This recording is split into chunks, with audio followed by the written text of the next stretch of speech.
Outburst, a Todd Mills Mystery, Book 4. Author, R.D. Zimmerman. Publisher, Scribble Pub, Minneapolis, Minnesota, 1998. Narrator, Eric Ost. Chapter 43.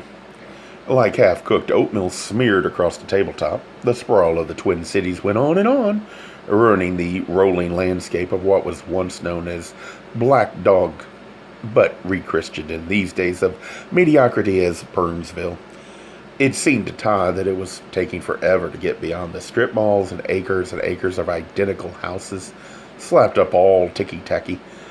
Never before had Todd hated them so much. Russ Fugel had been completely cooperative. They'd left him at the downtown police station so another officer could take his formal statement. From there, Rollins had wanted to take his car, his silver Taurus with the police siren that he could slap on the roof. Todd, however, had been adamant. They had to take his Cherokee. The caller had insisted. Todd come alone, which Rollins absolutely forbade. So at least Todd had to be driving his car. "It shouldn't take them too long to get a trace on that car," said Rollins, seated in the passenger seat. "Yeah, but how long that's going to be, and what good," wondered Todd as he sped southward at over 80, "would that do? Shit. I can't believe this. It's my fault. All my fault. Janice is involved in this only because of me." "Why? You just asked her a few questions." "Yeah, but..." He just wished to hell he hadn't called her in the first place. True, after that, it was her ideal that someone from the queer community at large should check on Chris, and it was her ideal, too, that she herself should do just that. See how Chris was doing, and make sure the county wasn't going to assign her a transphobic defense attorney. In her typical caring fashion, though, Janice had done all that and more, becoming Chris Kinney's de facto lawyer. Still, Todd couldn't help but feel horribly responsible, and Janice herself had said as much. "Okay, go through it again," said Rollins. "Go over it word by word." With the air conditioning cranked on high, Todd gripped the wheel in both hands and said, "I answered the phone, and it was her." "Right. She said she was in trouble. She needed me. And then I think I said her name or something, and it all happened so quickly. Just what had been said, and then she screamed my name back. That was it. That was all." Todd replayed it in his memory, then nodded and replied, "All that Janice said, anyway." Then Chris got on. "Yes, she said go to the gas station at the Crow Island exit, an old gas station. She said go there and then to the phone booth behind it. She said if I ever wanted to see Janice alive again, I should go there, and alone." She stressed that part, alone. Todd touched his brow. "Oh, God, I hope we're not making some kind of a mistake by bringing you along." "Let me handle that." Then I asked if it was her, Chris. I couldn't tell because the voice was kind of deep. "Yeah, well, maybe none of us has ever heard her real voice before. I caught a glimmer of it when I was interviewing her.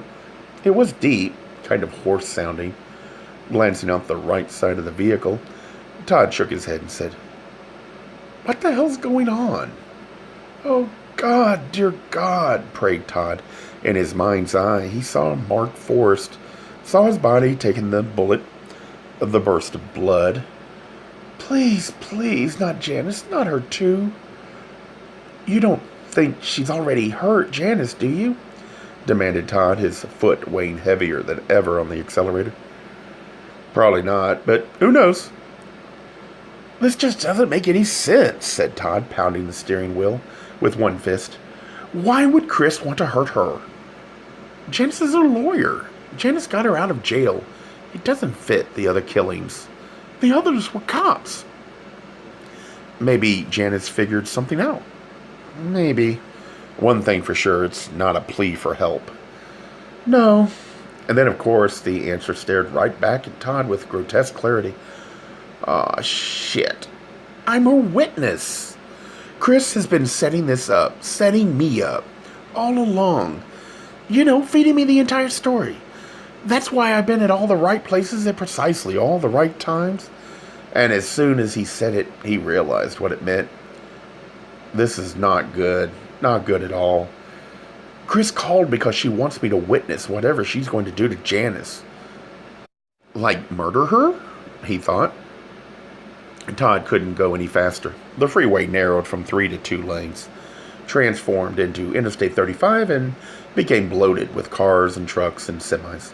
Todd swerved around a van, a tan thing packed with parents and kids and camping gear, undoubtedly a family unit returning from some northern lake. He charged past a long UPS semi, then swerved around a red pickup. Someone leaned on the horn. Todd, after all, was going over 85. "Look at that," said Rollins, tapping the side window. On the right, off to the west, the blue sky and billowing clouds gave way to a black band of clouds. The cold front, solid and ominous.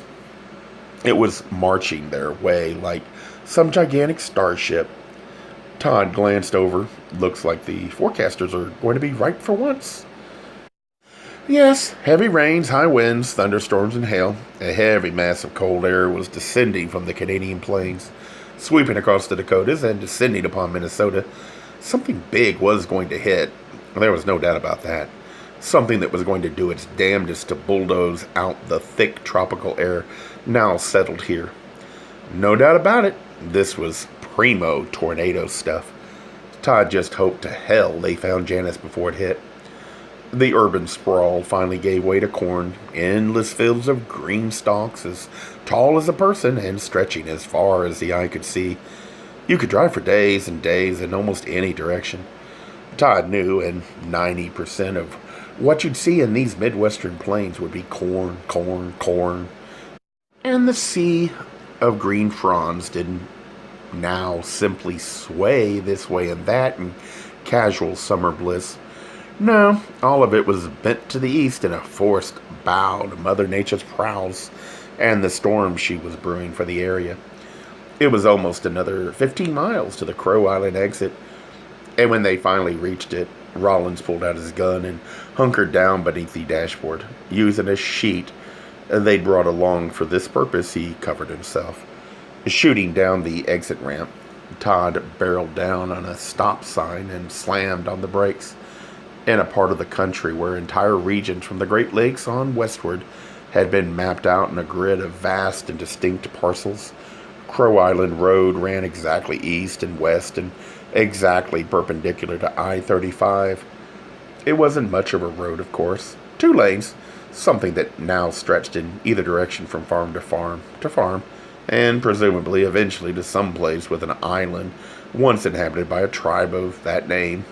A tribe that had long been obliterated. But there wasn't any gas station ahead, and on the right was only one thing: more corn. "Shit!" cursed Todd. "There's nothing here."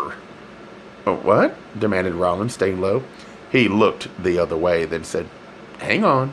Todd stomped on the gas, and tires squealing sped to the left, passing beneath the bridge and the interstate's ribbons of concrete. Finally, there it stood, a white, hulking skeleton of a gas station, now boarded up and rusting. "There it is," said Todd. "Any cars? Anyone around?" As he drove madly toward the building, his eyes swept the area. "No, not that I can see." A faded sign featuring a red flying horse still stood out front, but the business had long since died. The pumps long ago yanked. The windows long ago boarded over. Yet a much smaller, much newer sign posted out front pointed to the rear of the place. Phone. Undoubtedly left active as a concession to the desolate area in this Jekyll and Hyde climate that flipped biannually from blizzard to tornado. It was a means to call for help, just as Janice had so recently done.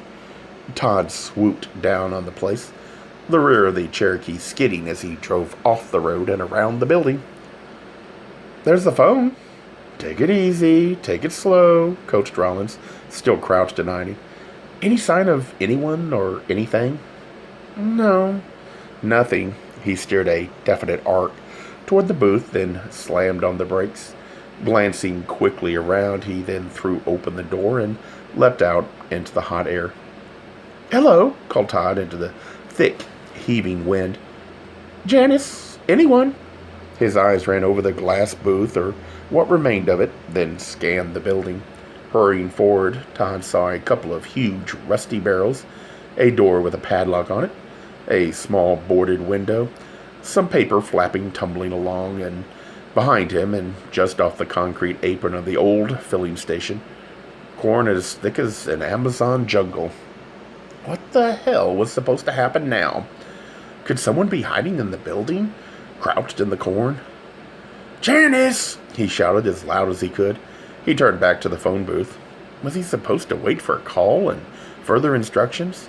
Stepping closer, he saw it flapping there. A small piece of paper.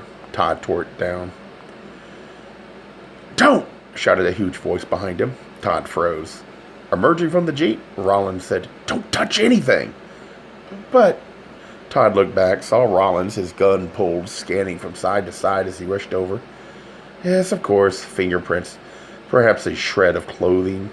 Footprints, something to later prove what had already happened here, today, but who cared what might be important later? Right now, there was only one preeminent thing, finding Janice. Todd took a deep breath, tried to gather his patience, and said, "Chris left something." He saw it trapped between the receiver and the hook. A note. Rollins, flipping into training so thorough it was instinctual, moved quickly over, scanning the ground. The building, the phone booth. With knowing, professional eyes, he checked the small structure with the broken glass walls. Lastly, he spun around, his eyes beating the stalks of corn. Satisfied, he slipped his gun back into his shoulder holster, then pulled a tissue from the pocket of his shirt. Todd moved after him, but Rollins held out his hand, saying, "Let me do this." Todd watched as Rollins slipped into the booth, careful not to touch what was left of the sliding door or the walls. Grasping the receiver with the tissue, he then slipped out the note, holding it gingerly between two fingers. "What's it say?" demanded Todd. Rollins slipped back out, then flipped the paper open. Todd rushed to his side, seeing a mere few words and then a pattern of lines. The note read, "Come here if you want to see Janice again." Todd's eyes fell downward, realized what the pattern was. "That's a map. That's Crow Island," he said, pointing to the most major of lines. "And there, you go up Crow Island about a mile to that road. Take a left, then a right." His heart was pounding so hard it seemed that he could hear it. "Come on!" "Oh, God," moaned Rollins, not moving. "Oh, dear God." "What?" "This isn't good. Not good at all." Rollins closed his eyes, then opened them and looked straight at Todd. "It doesn't say to go there if we want to see Janice alive again." Todd realized the terrible difference. Just as he realized the deep, hard pounding he was hearing wasn't his heart. No, it was the approaching storm. Gay Mysteries audiobooks. I think it is easy to hate a label, but a face humanizes the word. So this effort is twofold. To offer comfort to those like myself that your world didn't end because you don't fit into the view of acceptable society on both sides. And in hopes of helping those with family that are LGBTQ, that it doesn't mean we are aliens from the child they once knew.